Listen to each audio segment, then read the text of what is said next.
Le 23 mai 2012, des ouvriers construisant une nouvelle route dans les montagnes péruviennes près de Cusco ont fait une découverte qui allait bouleverser une famille française et révéler l'un des secrets les plus sombres du monde industriel.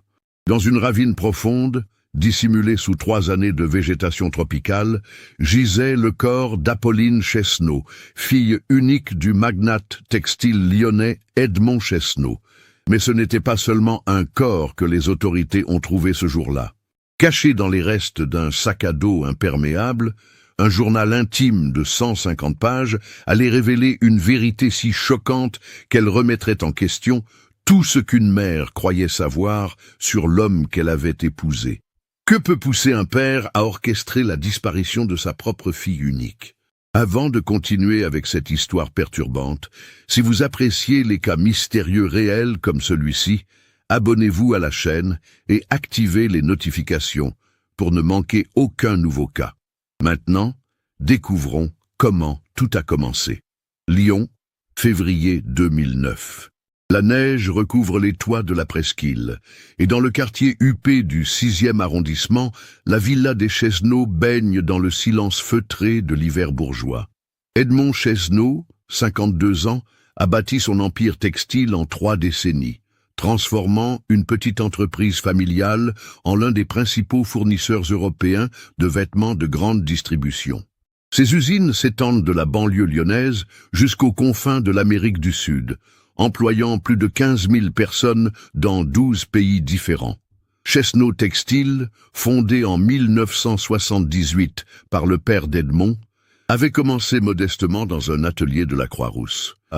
Mais sous la direction du fils, l'entreprise avait connu une expansion fulgurante, particulièrement après les accords commerciaux des années 90 qui avaient ouvert les marchés sud-américains. Les chiffres parlaient d'eux-mêmes. Un chiffre d'affaires de 250 millions d'euros en 2008, des contrats avec les plus grandes enseignes françaises et européennes. Marguerite Chesneau, 48 ans, ancienne institutrice reconvertie en épouse parfaite, gérait les apparences sociales avec la précision d'un chef d'orchestre. Réception, gala de charité, conseil d'administration de fondations culturelles. Elle incarnait l'épouse du notable lyonnais élégante et discrète. Mariée depuis 25 ans, elle avait appris à naviguer dans les eaux parfois troubles du milieu des affaires, sans jamais poser de questions indiscrètes sur les méthodes de son mari. Au centre de cet univers doré évoluait Apolline, 23 ans, leur fille unique. Contrairement à ce qu'attendaient ses parents, la jeune femme n'avait pas choisi l'école de commerce ou Sciences Po. À la surprise générale, elle s'était inscrite en master de droit de l'homme à la Sorbonne, spécialisation justice internationale. Grande, mince, avec les cheveux châtains de sa mère et les yeux verts perçants de son père, Apolline possédait cette beauté naturelle de la jeunesse bourgeoise française, mais aussi une détermination qui inquiétait parfois son entourage. Ses professeurs la décrivaient comme une étudiante brillante mais obstinée, capable de passer des nuits entières à éplucher des rapports d'ONG sur les conditions de travail dans les pays émergents. Ses amis de la faculté se souvenaient d'une jeune femme passionnée par les questions de justice sociale, qui s'emportait facilement lors des débats sur l'exploitation des travailleurs du textile en Asie ou en Amérique latine. Cette passion pour la justice n'était pas nouvelle. Déjà au lycée Sainte-Marie de Lyon, Apolline s'était distinguée par son engagement dans diverses associations caritatives. Elle organisait des collectes pour les Restos du Cœur, participait aux maraudes nocturnes et avait même convaincu ses parents de financer une école au Sénégal par l'intermédiaire d'une ONG lyonnaise. Edmond observait les activités de sa fille avec un mélange de fierté et d'inquiétude. D'un côté, il admirait son intelligence et sa détermination. De l'autre, il redoutait que ses idéaux ne se heurtent un jour à la réalité du monde des affaires. Lors des dîners familiaux, les discussions prenaient parfois des tournures tendues, quand Apolline évoquait les articles qu'elle lisait sur les conditions de travail dans l'industrie textile mondiale. « Papa, tu sais ce qui se passe vraiment dans certaines usines en Amérique du Sud ?» avait-elle demandé un soir de décembre 2008, agitant un rapport d'Amnesty International. Des enfants de 12 ans qui travaillent 16 heures par jour pour quelques centimes, Edmond avait balayé ses préoccupations d'un geste las. « Ma chérie, le monde n'est pas aussi simple que tes manuels universitaires. Sans ces emplois, ces familles n'auraient rien du tout. Nous créons de la richesse, nous donnons du travail à des milliers de personnes. » Mais Apolline n'était pas convaincue. Ses questions se faisaient plus précises, plus dérangeantes. Elle voulait savoir quels étaient les sous-traitants de Chesneau Textile, comment étaient négociés les contrats, pourquoi les prix proposés par l'entreprise familiale étaient si compétitifs sur le marché européen. Le 15 mars 2009, un dimanche matin ensoleillé, Apolline déjeunait avec ses parents dans la véranda de la villa familiale.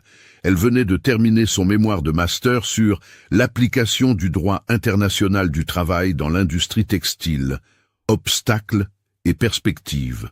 Son directeur de recherche, le professeur Henri Morillon, spécialiste reconnu du droit social international, avait qualifié son travail d'exceptionnel. « J'ai une surprise pour vous », annonça-t-elle en posant sa tasse de café. « Mes amis de la fac organisent un voyage au Pérou pour fêter la fin de nos études.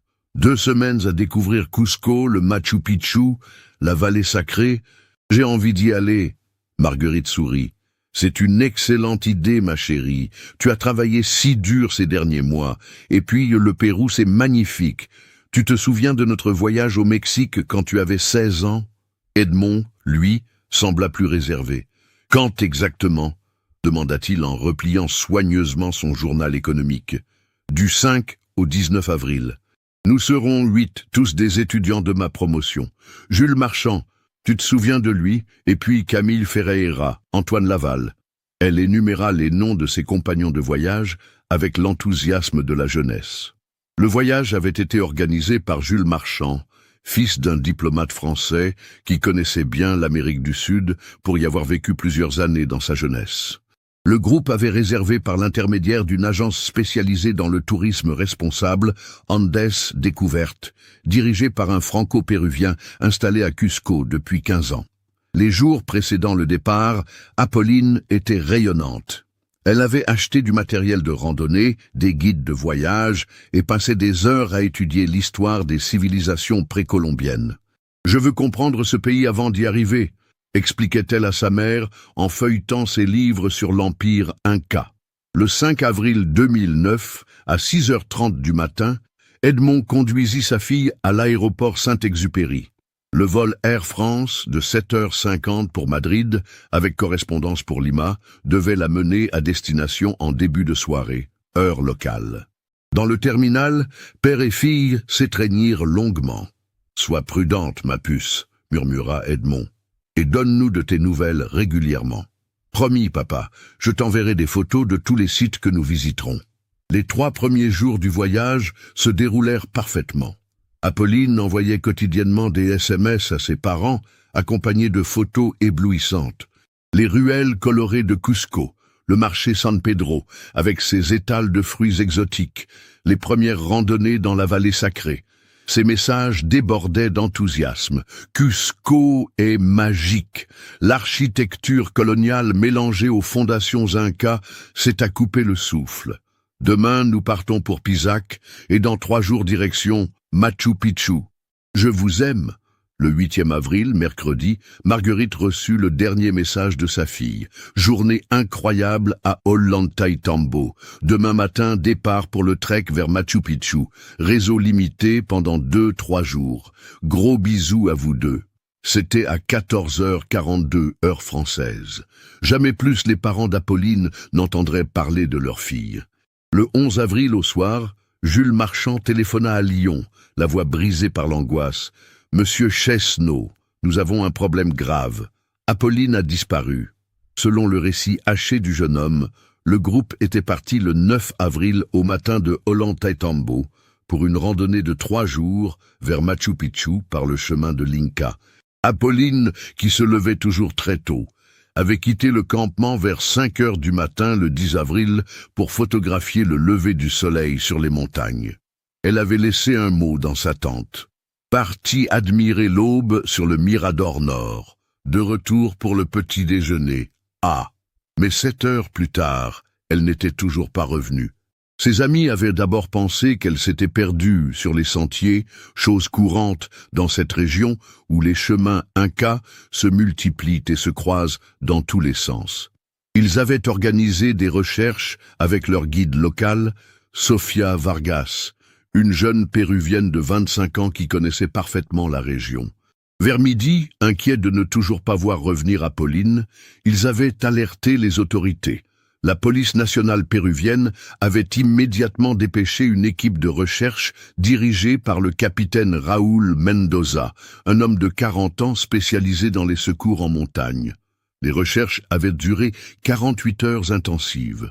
70 policiers, rangers du parc national et volontaires locaux avaient ratissé systématiquement tous les sentiers dans un rayon de 20 km autour du campement. Des hélicoptères avaient survolé les zones les plus escarpées. Les rivières et ravines avaient été explorées mètre par mètre. Rien.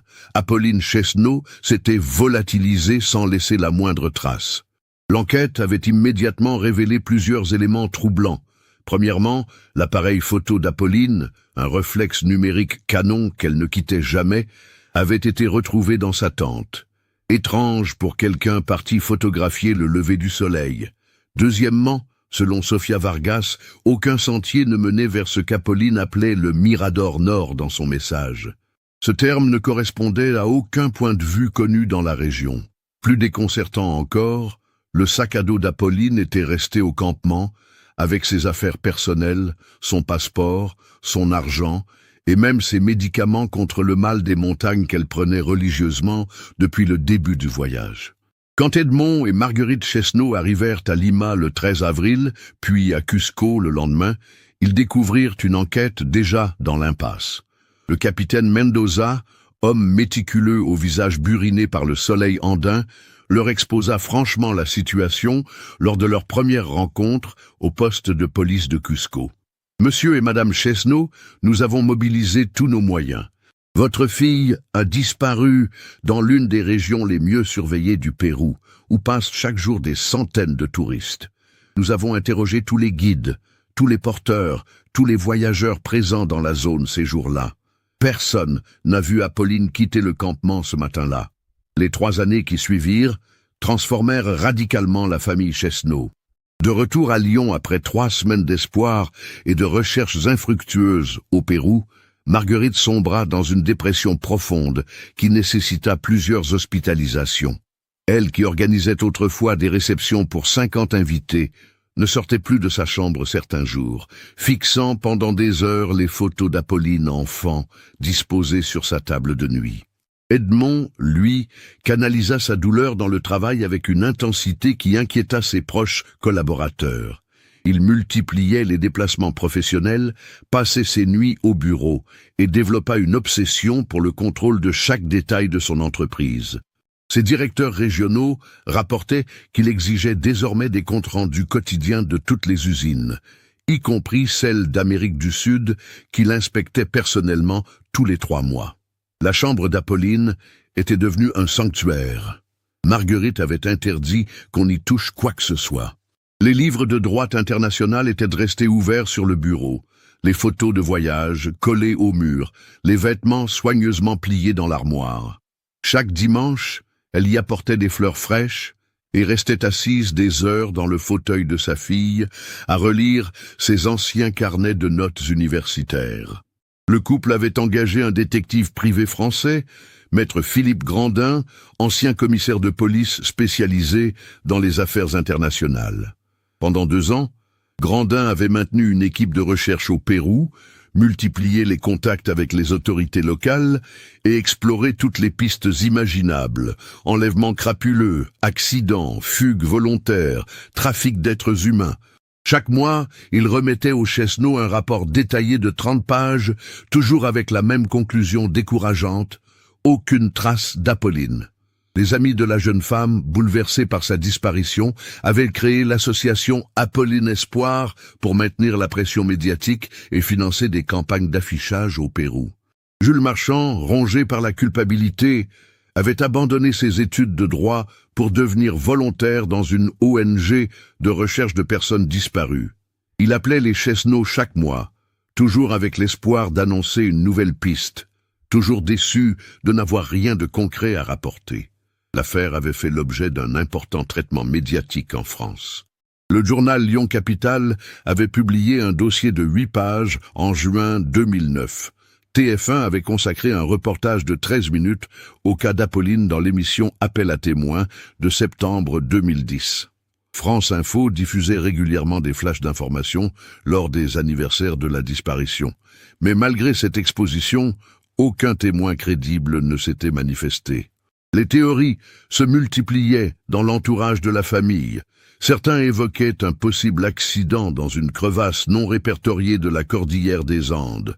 D'autres penchaient pour un enlèvement par des trafiquants de drogue qui sévissaient dans certaines zones reculées de la région de Cusco.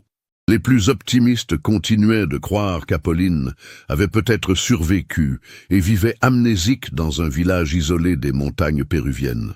Sofia Vargas, la guide qui accompagnait le groupe d'étudiants français, était restée en contact régulier avec la famille Chesneau. Chaque semaine, elle envoyait par email des nouvelles de ses propres recherches locales. Sofia avait quitté son emploi dans l'agence touristique pour se consacrer entièrement à retrouver Apolline.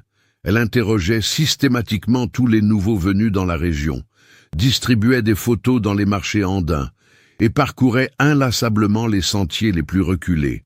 Madame Chesneau, écrivait-elle dans un email de novembre 2011, j'ai parlé cette semaine avec un berger qui dit avoir vu une jeune femme blonde près de Winnewayna en avril 2009. Il n'est pas sûr de la date exacte, mais la description pourrait correspondre à Apolline. Je continue mes recherches dans cette zone.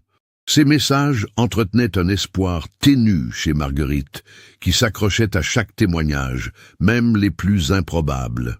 Edmond, plus pragmatique, avait progressivement cessé de croire au retour de sa fille, même s'il continuait à financer toutes les recherches proposées par Sofia ou le détective Grandin. La disparition d'Apolline avait également eu des répercussions inattendues sur Chesneau Textile. Edmond, hanté par les dernières conversations avec sa fille sur les conditions de travail dans l'industrie textile, avait mandaté un audit social complet de toutes ces usines sud-américaines. Le rapport, remis en janvier 2011 par le cabinet lyonnais Expertise and Conseil Social, était globalement rassurant, mais pointait quelques zones d'amélioration dans le respect des normes internationales du travail. Paradoxalement, cette période de deuil avait renforcé l'empire Chesneau. Les contrats se multipliaient, les bénéfices atteignaient des records, et l'entreprise employait désormais plus de 18 000 personnes dans 14 pays. Edmond expliquait cette réussite par son investissement personnel total dans l'activité. Mais ses collaborateurs notaient surtout son obsession du contrôle et sa méfiance croissante envers tous ses partenaires commerciaux. Le 23 mai 2012, 3 ans jour pour jour après la découverte du corps, une équipe de construction travaillait sur la nouvelle route de liaison entre Cusco et Urubamba, projet financé par le gouvernement péruvien pour améliorer l'accès touristique à la vallée sacrée. Les travaux, dirigés par l'entreprise locale Construit Pérou, avaient commencé 6 mois plus tôt et devaient s'achever en décembre. L'ingénieur en chef du projet, Carlos Mendez, supervisait ce matin-là le déblaiement d'une section particulièrement difficile, une pente abrupte de 30 mètres qui nécessitait l'utilisation d'explosifs pour percer la roche andine. La zone se situait à 15 km au nord-ouest de Cusco, dans un secteur montagneux peu fréquenté par les touristes, mais stratégique pour le nouveau tracé routier.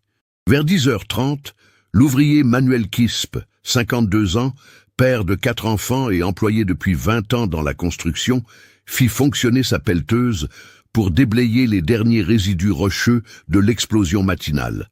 La machine heurta soudain quelque chose de différent de la pierre habituelle, un objet métallique qui résonna étrangement sous les chenilles. Quispe arrêta immédiatement son engin et descendit inspecter. Émergeant partiellement du terrain déblayé, il distinguait ce qui ressemblait à une fermeture éclair et des lambeaux de tissu synthétique. Son expérience lui dicta d'alerter immédiatement son contremaître, José Huanca, qui fit stopper tous les travaux et contacta la police. Le capitaine Raúl Mendoza, Le même officier qui avait dirigé les recherches d'Apolline 3 ans plus tôt arriva sur les lieux à 12h15 avec une équipe de la police scientifique péruvienne. Mendoza avait gardé un souvenir précis de l'affaire Chesneau, l'une des rares enquêtes de sa carrière à être restée totalement non résolue. Quand il vit les premiers éléments mis au jour par les ouvriers, un frisson lui parcourut l'échine.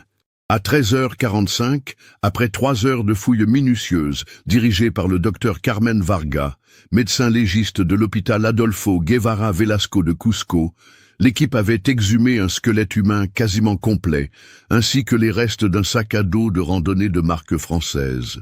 L'état de conservation était remarquable grâce au climat sec de l'altitude et à la protection offerte par la végétation dense qui avait recouvert la zone. Plus troublant encore, à l'intérieur du sac à dos, protégé par une pochette étanche, un carnet de format A5 à couverture de cuir marron était resté parfaitement lisible. Sur la première page, d'une écriture féminine soignée, ces mots « Journal personnel, Apolline Chesneau, mars 2009 ». Le capitaine Mendoza téléphona immédiatement à Lima pour prévenir l'ambassade française, puis à Lyon pour informer la famille Chesneau. À 16h, heure française, le téléphone sonna dans la villa du 6e arrondissement. Marguerite décrocha d'une main tremblante. « Madame Chesneau, ici le capitaine Mendoza de Cusco. J'ai des nouvelles de votre fille. » L'identification formelle du corps nécessita 48 heures d'analyse. Les archives dentaires d'Apolline, transmises par son orthodontiste lyonnais, confirmèrent sans aucun doute possible l'identité de la victime. Le docteur Varga établit que la mort remontait effectivement à 3 ans environ, et que le corps présentait des fractures multiples compatibles avec une chute de grande hauteur. Mais c'est l'examen du journal qui allait révéler la véritable dimension de cette tragédie familiale. Le carnet de 150 pages contenait les réflexions quotidiennes d'Apolline depuis son arrivée au Pérou, mais aussi et surtout une série de révélations qui allaient anéantir tout ce que Marguerite croyait savoir sur son mari. Sofia Vargas, la guide péruvienne qui avait maintenu le contact avec la famille, fut la première à lire intégralement le journal en présence du capitaine Mendoza. Son espagnol parfait lui permettait de comprendre les passages rédigés dans cette langue, qu'Apolline avait apprise durant ses études. Quand Sofia termina sa lecture, vers 23h ce 25 mai, ses mains tremblaient. « Capitaine », murmura-t-elle, « ce journal, il faut que vous lisiez la partie du 8 avril. » Apolline avait découvert quelque chose sur l'entreprise de son père, quelque chose de terrible. L'extrait du 8 avril, rédigé le soir même de la disparition, était accablant. Apolline y détaillait sa rencontre fortuite avec Miguel Santos, un ancien contremaître de l'usine Chesneau Textile de Huancayo, dans la Sierra centrale péruvienne. Santos, licencié 6 mois plus tôt pour avoir protesté contre les conditions de travail, avait reconnu le nom de famille d'Apolline et avait voulu témoigner. Selon ses notes, Santos lui avait révélé que l'usine de Huancayo employait systématiquement des enfants de 12 à 15 ans, avec de faux papiers d'identité. Ces mineurs travaillaient 16 heures par jour pour un salaire dérisoire, dormaient dans des dortoirs insalubres, attenant à l'usine, et n'avaient aucun accès à l'éducation. Le plus choquant, ces pratiques étaient connues et organisées directement depuis le siège lyonnais de Chesneau Textile. « Papa, c'est tout », avait écrit Apolline. Miguel m'a montré des emails échangés avec les bureaux de Lyon, des instructions précises pour maintenir les coûts au plus bas, même si cela signifie exploiter des enfants. Comment ai-je pu être aveugle si longtemps? Comment l'homme que j'admire peut-il être responsable de telles horreurs? Mais le journal révélait plus troublant encore. Apolline y expliquait avoir contacté secrètement Miguel Santos dès son arrivée à Cusco pour organiser une visite clandestine de l'usine de Huancayo. Elle voulait documenter les violations, photographier les conditions de travail, recueillir des témoignages d'ouvriers. Son plan était de constituer un dossier complet pour saisir la justice internationale au retour de son voyage. « Je partirai demain matin tôt », écrivait-elle le 8 avril. J'ai dit aux autres que j'allais photographier le lever du soleil, mais en réalité, Je retrouve Miguel à 6 heures au point de rencontre qu'il m'a indiqué. De là, nous prendrons un bus pour Huancayo. Je serai de retour avant le soir et j'aurai enfin les preuves de ce que fait vraiment l'entreprise familiale. Sofia Vargas interrompit sa lecture pour regarder le capitaine Mendoza. Vous comprenez ce que cela signifie, capitaine? Apolline n'est jamais partie pour le Mirador Nord. Elle avait rendez-vous avec cet homme, Miguel Santos. Les investigations reprirent immédiatement avec cette nouvelle piste. Retrouver Miguel Santos devint la priorité absolue de l'enquête. Après 48 heures de recherche, la police de Huancayo localisa l'ancien contremaître dans un bidonville de la périphérie de la ville. L'homme, 43 ans, vivait dans un dénuement total avec sa femme et ses 3 enfants depuis son licenciement de l'usine Chesno. Interrogé par la police locale, Santos confirma avoir rencontré Apolline Chesno à Cusco le 8 avril 2009. Mais son témoignage prit une tournure dramatique quand il révéla ce qui s'était réellement passé ce matin-là. La jeune Française était très courageuse, expliqua Santos aux enquêteurs. Elle voulait absolument voir l'usine de ses propres yeux. Nous nous sommes retrouvés comme convenu à 6 heures du matin près du marché de Cusco. Mais quand nous sommes arrivés à Huancayo vers midi, quelque chose avait changé. Des hommes nous attendaient. Le témoignage de Miguel Santos révéla une machination d'une complexité terrifiante. Selon l'ancien contremaître, 3 hommes en costume sombre les attendaient devant l'entrée de l'usine.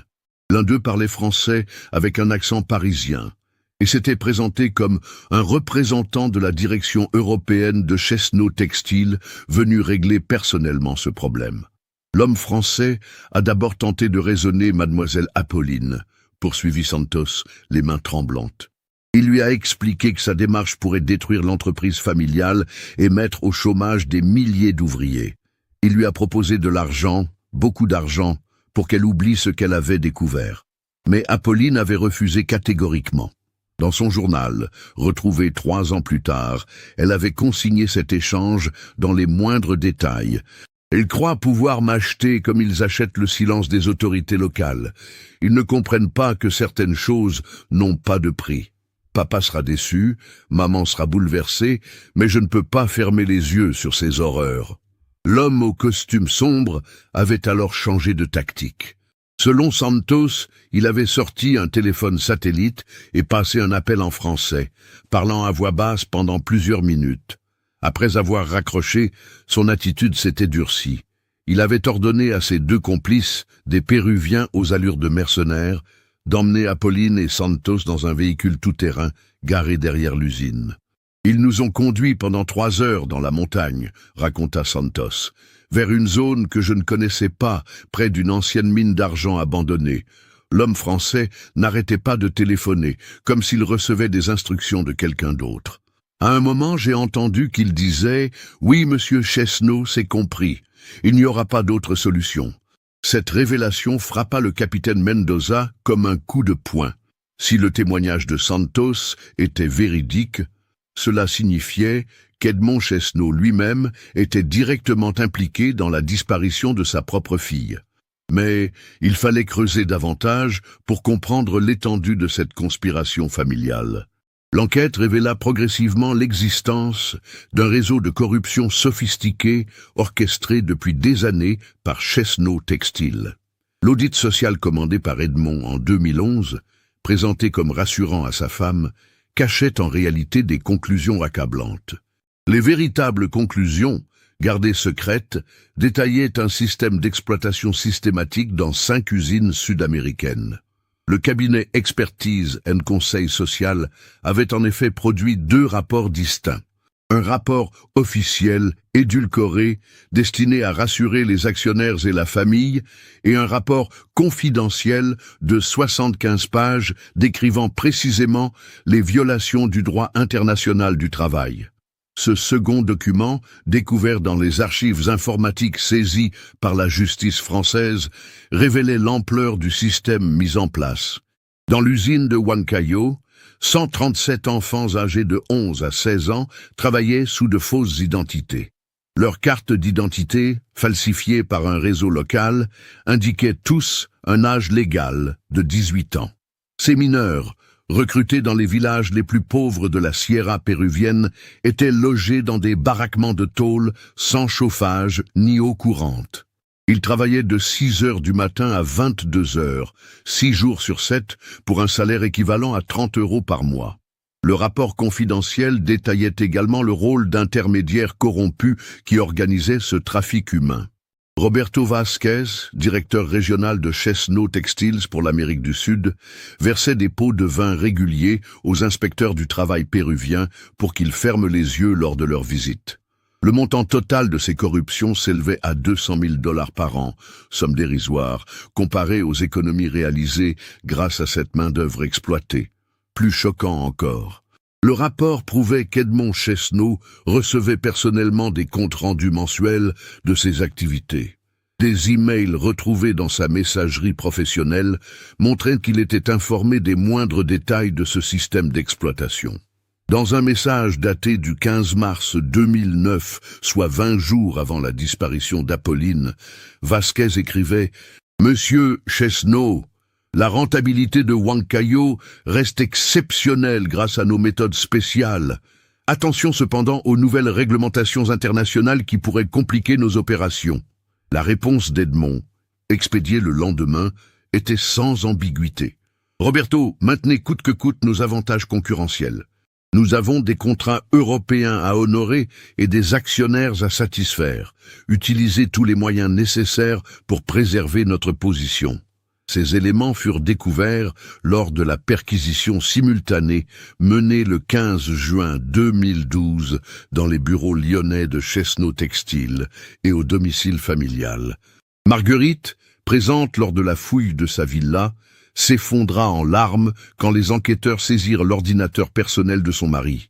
Elle qui avait cru pendant 3 ans à un terrible accident découvrait que l'homme qu'elle aimait depuis 25 ans était directement responsable de la mort de leur fille unique. L'analyse informatique révéla également l'existence d'un compte bancaire secret ouvert par Edmond aux îles Caïmans sous le nom de South American Business Solutions. Ce compte, alimenté par les bénéfices des usines exploitant le travail des enfants, contenait plus de 15 millions d'euros au moment de la saisie. Une partie de ces fonds servait à financer le réseau de corruption locale, mais la majorité était thésaurisée par Edmond pour ses projets personnels. Le journal d'Apolline contenait d'autres révélations troublantes sur les derniers jours de sa vie. Dans une entrée datée du 7 avril, elle expliquait avoir tenté une dernière fois de parler à son père par téléphone depuis Cusco. La conversation, selon ses notes, avait tourné au cauchemar. « J'ai appelé papa hier soir pour lui faire part de mes découvertes », écrivait-elle. « Je pensais qu'il serait choqué, qu'il me remercierait de l'avoir alerté sur les agissements de ses collaborateurs sud-américains. Mais sa réaction m'a glacé, il savait déjà tout. Quand je lui ai parlé de Miguel Santos et de ce qu'il m'avait révélé sur Huancayo, papa est resté silencieux pendant de longues secondes. Puis, il m'a dit « Apolline, tu ne comprends pas les réalités économiques. Ces enfants nourrissent leur famille grâce à nos emplois. Sans nous, ils mourraient de faim. » J'ai raccroché, horrifié. Cette conversation téléphonique fut confirmée par les relevés de l'opérateur péruvien. L'appel, passé le 7 avril à 22h15, heure locale, avait duré exactement 7 minutes et 32 secondes. Les enquêteurs français établirent qu'Edmond se trouvait ce soir-là dans son bureau lyonnais, travaillant tard comme à son habitude depuis la disparition présumée de sa fille. Mais le plus troublant restait à découvrir dans les dernières pages du journal. Apolline y détaillait sa décision de dénoncer publiquement son propre père, malgré l'amour qu'elle lui portait. Elle avait déjà rédigé un dossier de 40 pages destiné à l'Organisation internationale du travail, accompagné des témoignages de Miguel Santos et de 3 autres ouvriers de l'usine de Huancayo. Ce dossier, qu'elle comptait envoyer dès son retour en France, aurait provoqué un scandale international et détruit définitivement l'empire Chesno. « Je sais que papa ne me pardonnera jamais », écrivait Apolline dans sa dernière entrée, rédigée le 8 avril au matin, quelques heures avant sa mort. Je sais que maman en mourra de honte. Mes 137 enfants travaillent 16 heures par jour pour enrichir notre famille. Comment pourrais-je continuer à vivre en fermant les yeux? Certains combats méritent qu'on y sacrifie tout, même l'amour de ses parents. Ces mots, découverts 3 ans après sa mort, révélaient la grandeur d'âme d'une jeune femme de 23 ans, prête à détruire sa propre famille pour défendre ses convictions. Mais ils révélaient aussi l'ampleur de la tragédie. Apolline était morte pour avoir voulu faire le bien, tuée par celui-là même qui l'avait mise au monde. L'enquête établit également qu'Edmond avait tenté de faire effacer toutes les traces de l'activité de sa fille au Pérou. Le 8 avril au soir, alors qu'Apolline avait déjà disparu, il avait contacté l'ambassade de France à Lima pour signaler la disparition de sa fille lors d'une randonnée touristique. Cette version officielle, répétée ensuite aux médias français, avait permis de détourner l'attention des véritables circonstances de sa présence dans la région de Huancayo. Roberto Vasquez, le directeur régional de Chesno Textiles, fut arrêté le 20 juin 2012 dans son domicile de Lima.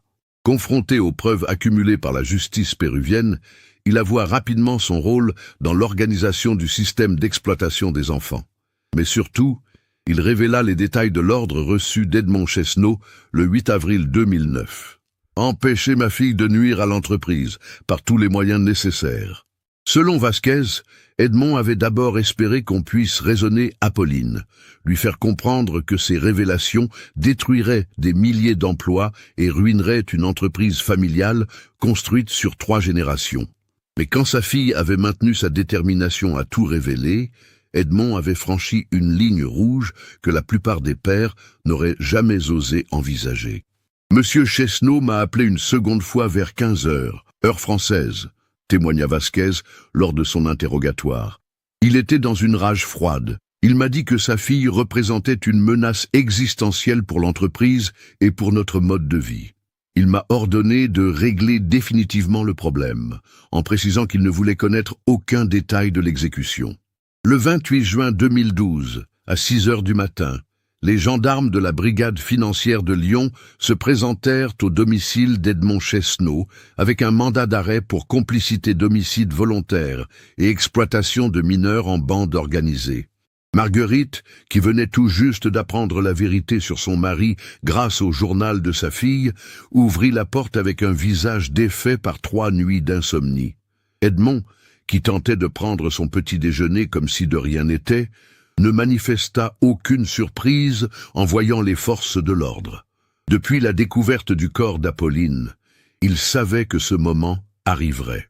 Il avait même préparé une valise contenant des vêtements de rechange et ses médicaments pour le cœur, conscient que son arrestation était inéluctable. « Monsieur Chesno, » déclara le commandant Patricia Moreau en lui présentant les menottes, « vous êtes en état d'arrestation pour l'homicide de votre fille, Apolline Chesno, survenu le 8 avril 2009 au Pérou, ainsi que pour exploitation d'une centaine d'enfants dans vos usines sud-américaines. » Pour la première fois depuis le début de cette affaire, Edmond Chesno montra des signes d'émotion. Ses mains se mirent à trembler, et il se tourna vers Marguerite, qui le regardait avec un mélange de dégoût et de pitié. « Marguerite, » murmura-t-il, « je voulais protéger notre mode de vie, préserver l'héritage familial.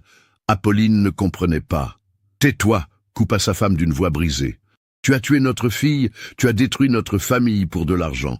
Je ne veux plus jamais te voir. » L'interrogatoire d'Edmond Chesno par le juge d'instruction Pierre Blanchard dura 14 heures, réparties sur 3 jours. Confronté aux preuves accumulées, les emails, les relevés bancaires, les témoignages de Santos et Vasquez, et surtout le journal d'Apolline, l'industriel finit par craquer et avouer partiellement sa responsabilité. « Je n'ai jamais voulu la mort de ma fille », répéta-t-il inlassablement. J'ai demandé à Vasquez de la convaincre, de la raisonner, de lui faire comprendre les enjeux économiques. Quand il m'a appelé pour me dire qu'elle refusait catégoriquement de renoncer à ses accusations, j'ai perdu la tête. J'ai dit des mots que je regrette, mais je n'ai jamais explicitement ordonné de la tuer. Mais les enregistrements des conversations téléphoniques entre Edmond et Vasquez, reconstitués par les services techniques de la police péruvienne, contredisait formellement cette version. Dans l'appel du 8 avril à 15h30, on entendait distinctement Edmond déclarer « Roberto, elle va détruire tout ce que nous avons construit. Il faut qu'elle disparaisse. Définitivement. Faites ce qu'il faut. Je ne veux plus entendre parler de ce problème. » L'enquête révéla également les circonstances exactes de la mort d'Apolline, grâce au témoignage accablant de Carlos Mendoza, l'un des 2 tueurs embauchés par Vasquez. Mendoza, arrêté le 15 juillet 2012 dans un faubourg de Lima, accepta de coopérer avec la justice en échange d'une réduction de peine. Selon son récit, Apolline et Miguel Santos avaient été emmenés dans une ancienne mine d'argent abandonnée, située à 80 km au sud-est de Huancayo. L'endroit, choisi pour son isolement total, servait régulièrement de lieu d'exécution pour les règlements de compte liés au trafic de drogue dans la région. La jeune Française était très courageuse, raconta Mendoza lors de son interrogatoire. Même quand elle a compris ce qui allait lui arriver, elle n'a pas supplié. Elle a seulement demandé qu'on épargne Santos, qui n'était qu'un témoin. Elle a dit qu'elle pardonnait à son père, mais qu'elle espérait que sa mort révélerait la vérité sur les enfants exploités. Les derniers instants d'Apolline, reconstitués grâce aux aveux de ses bourreaux, révélaient la grandeur d'âme exceptionnelle de cette jeune femme de 23 ans.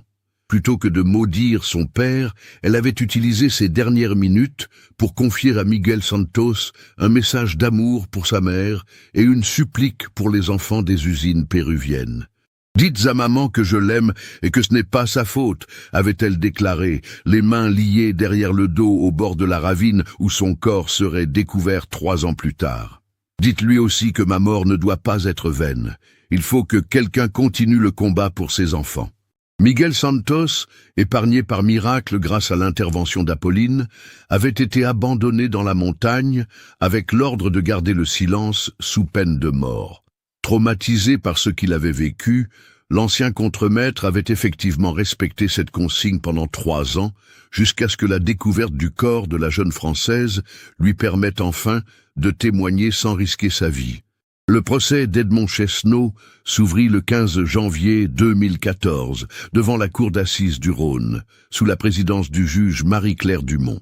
L'affaire avait pris une dimension internationale, avec des parties civiles représentant les familles des enfants exploités dans les usines péruviennes, mais aussi des organisations internationales de défense des droits humains. Marguerite Chesneau, qui avait demandé le divorce dès l'arrestation de son mari, témoigna avec une dignité bouleversante. Vêtue de noir, amaigrie par 2 années de chagrin, elle décrivit l'homme qu'elle avait cru connaître et épouser. « Pendant 25 ans, j'ai vécu avec un inconnu. L'homme que j'aimais n'existait pas. Le vrai Edmond était capable de tuer sa propre fille pour protéger ses profits. L'accusé, lui, apparut comme un homme brisé. À 57 ans, il avait vieilli de 10 ans en 2 années de détention préventive. Ses cheveux avaient blanchi, son regard s'était éteint, et il ne levait plus jamais les yeux vers le public qui remplissait quotidiennement la salle d'audience. Maître Sophie Delacroix, avocate de la partie civile représentant la mémoire d'Apolline, prononça un réquisitoire d'une rare violence. « Messieurs les jurés, vous jugez aujourd'hui un homme qui a franchi toutes les limites de l'humanité. Non content d'exploiter des centaines d'enfants pour s'enrichir, il a ordonné l'assassinat de sa propre fille quand celle-ci a voulu révéler la vérité. Apolline Chesneau est morte parce qu'elle avait une conscience. Son père l'a tuée parce qu'il n'en avait aucune. » La défense, assurée par maître Jean-Paul Mercier, tenta de plaider les circonstances atténuantes en évoquant la pression économique et la peur de voir s'effondrer une entreprise employant des milliers de personnes. Mais ces arguments sonnaient creux face à l'horreur des faits reprochés. Le 28 janvier 2014, après 6 heures de délibération, le jury prononça un verdict sans appel. Edmond Chesneau était reconnu coupable d'homicide volontaire en bande organisée et d'exploitation de mineurs. Il fut condamné à 30 ans de réclusion criminelle, assorti d'une période de sûreté de 20 ans. Roberto Vasquez, jugé simultanément par un tribunal péruvien, écopa de 25 ans de prison. Carlos Mendoza et son complice furent condamnés à la réclusion à vie pour homicide aggravé. L'entreprise Chesneau Textiles fut placée en liquidation judiciaire, ses biens saisis pour indemniser les victimes du système d'exploitation. Marguerite Chesneau utilisa une partie de l'héritage familial pour créer la Fondation Apolline, dédiée à la lutte contre le travail des enfants dans l'industrie textile mondiale. Cette organisation, basée à Lyon mais active dans 15 pays, finance des enquêtes, des poursuites judiciaires et des programmes de scolarisation pour les enfants travailleurs. « Ma fille est morte pour défendre ses convictions », déclara Marguerite lors de l'inauguration de la Fondation en septembre 2014. Le meilleur hommage que nous puissions lui rendre, c'est de continuer son combat. Chaque enfant arraché aux usines, chaque famille secourue, chaque industriel condamné pour exploitation sera une victoire d'Apolline.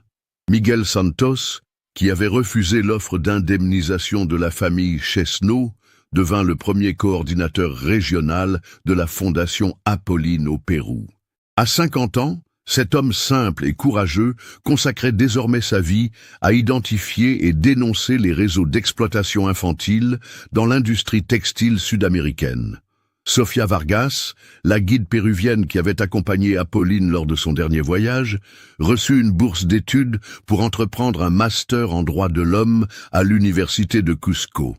Elle se spécialisa dans la protection de l'enfance et devint l'une des avocates les plus respectées du Pérou dans ce domaine. Quant au journal d'Apolline, il fut publié intégralement en février 2015 sous le titre « La conscience d'une fille ». Les bénéfices de ce livre, traduit en 12 langues, alimentent encore aujourd'hui les actions de la Fondation Apolline. Les dernières pages de ce témoignage, écrites quelques heures avant sa mort, constitue l'un des plaidoyers les plus poignants jamais rédigés contre l'exploitation des enfants. La publication de ce journal révéla d'autres aspects troublants de la personnalité d'Edmond Chesneau. Dans une entrée datée du 15 mars 2009, Apolline racontait avoir découvert par hasard des photographies dans le bureau de son père. Ces clichés, pris lors d'une visite d'inspection dans l'usine de Huancayo en 2008, montrait clairement des enfants en train de travailler sur les machines textiles. Sur l'une des photos, on distinguait même Edmond serrant la main du directeur local, souriant, visiblement satisfait de ce qu'il observait. « Comment papa peut-il sourire en voyant ses enfants épuisés ?» avait écrit Apolline. Sur cette photo, il y a une petite fille qui ne doit pas avoir plus de 12 ans, penchée sur une machine à coudre industrielle. Ses mains sont si petites qu'elle a du mal à manipuler le tissu. Et papa sourit. Comment l'homme qui m'a appris la différence entre le bien et le mal peut-il sourire devant une telle injustice? Cette découverte avait marqué un tournant dans la relation père-fille. Apolline expliquait dans son journal comment elle avait commencé à observer différemment les comportements de son père, à analyser ses voyages d'affaires, à questionner la prospérité soudaine de l'entreprise familiale. Elle décrivait également ses insomnies, ses cauchemars récurrents où elle voyait des enfants travailler dans l'obscurité pendant que sa famille vivait dans le luxe. Le journal révélait aussi l'isolement psychologique d'Apolline durant ses derniers mois à Lyon. Incapable de parler de ses découvertes à sa mère, qu'elle jugeait trop fragile, elle s'était confiée à son professeur Henri Morillon. Ce dernier, interrogé après la publication du journal, confirma que la jeune femme lui avait effectivement fait part de ses soupçons concernant les pratiques de l'entreprise paternelle. Apolline était dans un état de détresse psychologique terrible, témoigna le professeur Morillon lors d'une interview accordée au Monde en mars 2015. Elle aimait profondément son père, mais ne pouvait pas accepter ce qu'elle découvrait. Elle m'avait dit « Professeur, comment fait-on quand on découvre que son héros d'enfance est un criminel ?» Je lui avais conseillé de rassembler des preuves avant d'agir, mais je n'imaginais pas que cela l'amènerait à sa perte. L'analyse graphologique du journal, effectuée par un expert judiciaire, révéla l'évolution psychologique d'Apolline à travers son écriture. Les premières entrées, datées de janvier 2009, montraient une graphie assurée et harmonieuse. Progressivement, à mesure qu'elle découvrait la vérité sur son père, l'écriture devenait plus nerveuse, plus pressée, révélant l'angoisse croissante de la jeune femme. Les dernières pages, rédigées au Pérou, montrait paradoxalement un retour à une écriture plus sereine. Apolline semblait avoir trouvé la paix en prenant sa décision de tout révéler, même au prix de sa vie. Dans l'avant-dernière entrée, datée du 7 avril au soir, elle écrivait « J'ai enfin trouvé le courage de faire ce qui est juste, peu importe les conséquences pour moi ou pour ma famille. Ces enfants méritent qu'on se batte pour eux. Si ces mots sont un jour lus, avait écrit Apolline dans sa dernière entrée, j'espère qu'ils serviront à quelque chose. Ces enfants n'ont que nous pour les défendre. Si nous fermons les yeux, qui le fera? Si nous nous taisons, qui parlera? Certains combats méritent qu'on y consacre sa vie, même si cela doit nous coûter l'amour de nos proches. Le succès du livre « La conscience d'une fille » dépassa toutes les attentes. En 3 ans, plus d'1 million d'exemplaires furent vendus dans le monde, générant des fonds considérables pour la Fondation Apolline.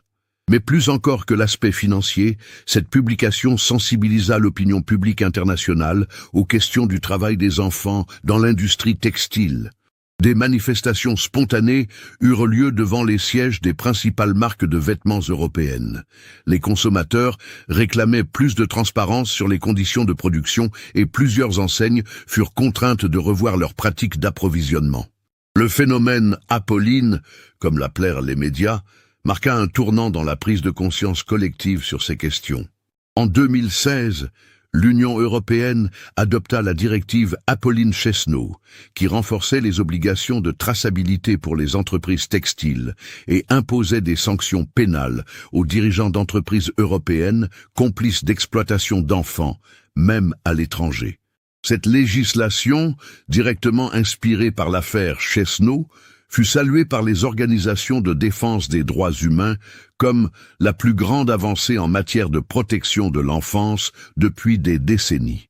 En 2024, 10 ans après sa création, la Fondation Apolline avait permis de libérer plus de 2000 enfants travailleurs, de faire condamner 43 industriels pour exploitation de mineurs et de scolariser 15 000 enfants dans 7 pays d'Amérique latine. Le combat d'une jeune femme de 23 ans continuait, porté par ceux qui avaient décidé de ne jamais oublier son sacrifice. Edmond Chesneau purge sa peine dans la maison centrale de Saint-Paul-lès-Durance. Selon les surveillants, il passe ses journées à lire et refuse systématiquement toutes les visites. Il n'a jamais exprimé le moindre regret pour ses actes et continue de prétendre qu'il a agi pour le bien de l'entreprise familiale. Sa demande de libération conditionnelle, déposée en 2024 après 10 ans de détention, a été rejetée par le tribunal d'application des peines. Cette histoire nous montre comment l'avidité peut transformer un père aimant en monstre et comment le courage d'une jeune femme peut changer le monde même après sa mort. Apolline Chesneau a payé de sa vie sa volonté de défendre les plus faibles, mais son combat continue aujourd'hui grâce à tous ceux qui refusent de fermer les yeux sur l'injustice. Avez-vous perçu les signes qui annonçaient cette tragédie familiale? Que pensez-vous du prix qu'Apolline a accepté de payer pour ses convictions? Partagez vos réflexions dans les commentaires. Si cette enquête vous a marqué, n'oubliez pas de vous abonner à la chaîne et d'activer les notifications pour ne manquer aucun de nos prochains cas. Likez cette vidéo si l'histoire d'Apolline vous a touché et partagez-la avec quelqu'un qui s'intéresse aux questions de justice sociale. Car comme l'écrivait Apolline dans son journal, « Si nous nous taisons, qui parlera ?»